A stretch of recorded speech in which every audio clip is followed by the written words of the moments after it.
ஓம் சாந்தி. சிந்தனை செய் மனமே என்ற இந்த நிகழ்ச்சியில் துவாயே தோ துவாயே லோ, ஆசீர்வாதங்களை கொடுங்கள் மற்றும் ஆசீர்வாதங்களை பெறுங்கள் என்பதை பற்றி இன்று பார்ப்போமா. பாபா நமக்கு இந்த ஒரு ஆழமான ரகசியத்தை சொல்லுகின்றார். எதை கொடுக்கின்றோமோ அதையே நாம் பெறுகின்றோம். ஆக எதை பெற வேண்டுமோ அதையே நாம் கொடுக்கக்கூடியவர்களாகவும் இருக்க வேண்டும். பேசிக்காக கொடுப்பதற்கு சுப பாவனை சுப காமனா ரெண்டுமே இருக்கணும். சுப பாவனையும் சுப காமனாவும் எப்போதும் இருக்குன்னா நாம் வேஸ்ட்டை பார்க்கிறது, பேசுவது, கேட்பது மற்றும் அதை நம்ம சித்தில் வைப்பது என்பது கூடாது. ஆக எது வரைக்கும் நாம் இந்த வேஸ்ட்லேருந்து விலகவில்லையோ அது வரைக்கும் நம்மளால் தூய்மையான மனமுடையவராகவோ அல்லது சேமிப்பக்கூடியவராகவும் இருக்க முடியாது. இப்போ சேமிப்பு என்பதை ரெண்டு விதத்தில் செய்யலாம்.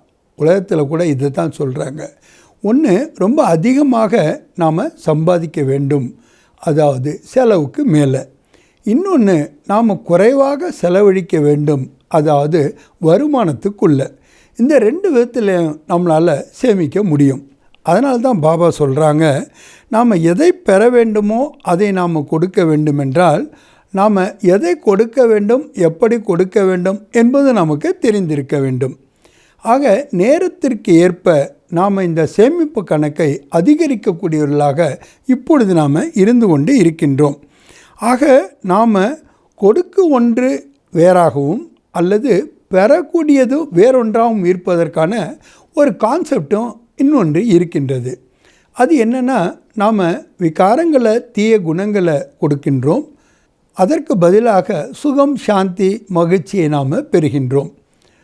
தேதான் சூட்டே கிரகன் என்று கூறப்படுகின்றது.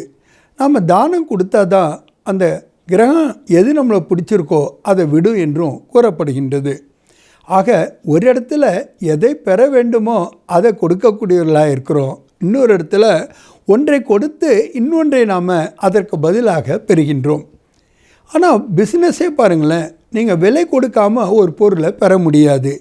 அதே மாதிரி தான் வாழ்க்கையில் நாம் எதை பெற வேண்டுமானாலும் அதற்கு ஒன்று நாம் ஈடாக கொடுத்து தான் ஆகணும்.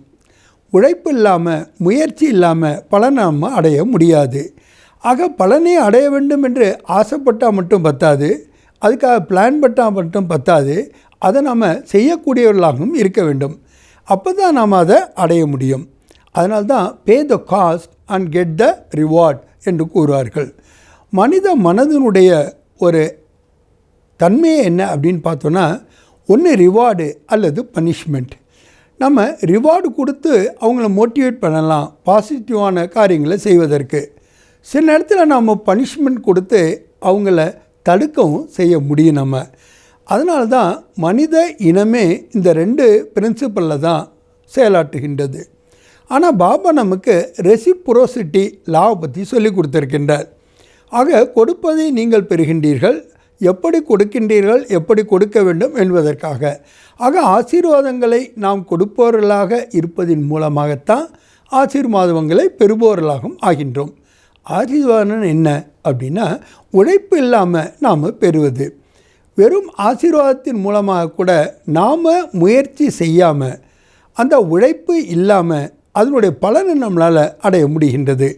அதனால்தான் நேரத்திற்கு ஏற்ப இப்போது நம்ம ஆசீர்வாதங்களை கொடுக்கக்கூடியவர்களாகவும் ஆசீர்வாதங்களை பெறக்கூடியவர்களாகவும் நாம் இருக்க வேண்டும்.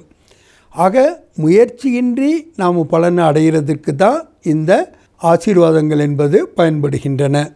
வரங்களை வாரி வழங்கக்கூடிய வள்ளலான இறைவன் இப்போது நம்மளை கூட மாஸ்டர் தாத்தாவாக வாரி வழங்கும் வள்ளலாக செய்திருக்கின்றார். அதன் மூலமாகத்தான் நாம் எப்பொழுதும் கூட ஆசீர்வாதங்களை கொடுப்பவர்களாகவும் ஆசீர்வாதங்களை பெறுபவர்களாகவும் இருக்கின்றோம். ஆக முதல்ல நாம் பெற வேண்டும் என்று நினைச்சோன்னா அங்கே நமக்கு சுயநலம் வந்துடுது, அல்லது ஒரு பொதுநலம் இன்றி நாம் நம்மளுடைய நன்மையை மட்டுமே குறிக்கோளாக உடையவர்களாக ஆகிவிடுகின்றோம். அதனால்தான் பாபா நமக்கு இந்த ஸ்லோகனை கொடுத்துருக்குறாங்க.